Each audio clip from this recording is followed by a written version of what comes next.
अमरावती यवतमाळ राज्य महामार्गावरती असलेल्या नांदगाव खंडेश्वर तालुक्यातील धानोरा गुरव येथे स्थापन करण्यात आलेल्या कृषी चिकित्सालय, शेतकरी प्रशिक्षण केंद्र व बीज गुणन प्रक्रिया क्षेत्र स्थापन करण्यात आले होते। सध्या हे केंद्र बंद अवस्थेमध्ये आहे। या केंद्राची एकूण 50 एकर जमीन ही सद्यस्थितीमध्ये पडीत पडलेली आहे। या शेतात बीजांवरती प्रक्रिया करण्याचे काम करण्यात येत होते।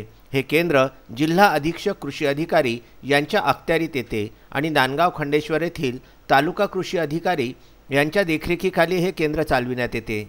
या केंद्रासमोर असलेल्या भिंतींची सभोवती असलेल्या तारांचे कंपाऊंड अनेक ठिकाणी तुटले आहे। चोरट्यांनी सुद्धा बरेच साहित्य चोरून नेले असल्याचे दिसते।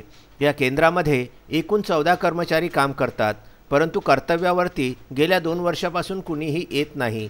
यापैकी 4 पदे रिक्त असून ती अद्यापही भरण्यात आलेली नाही। याकडे अधिकाऱ्यांचे पूर्णतः दुर्लक्ष होत आहे। या परिसरामध्ये एकूण 7 इमारती असून 5 इमारती पडक्या व ओसाड झालेल्या आहेत, तर 2 इमारती साधारणपणे बऱ्या आहेत, परंतु त्यासुद्धा बंद आहेत।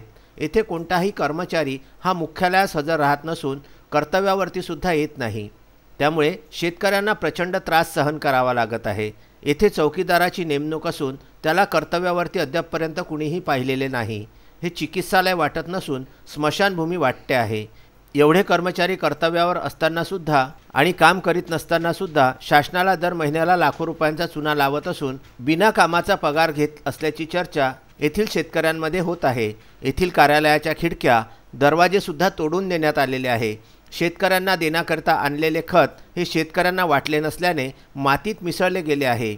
शेती उपयोगी साधने व अवजारे सर्व साहित्य धूळ खात पडलेले असून काही साहित्य चोरट्यांनी चोरून नेलेले आहे। याकडे जिल्हा अधीक्षक कृषी अधिकारी यांचे कोणत्याही प्रकारचे लक्ष नसल्याचे दिसून येत आहे। नांदगाव खंडेश्वर येथून उत्तम ब्राह्मणवाडे व उमेश चव्हाण यांचा हा वृत्तांत।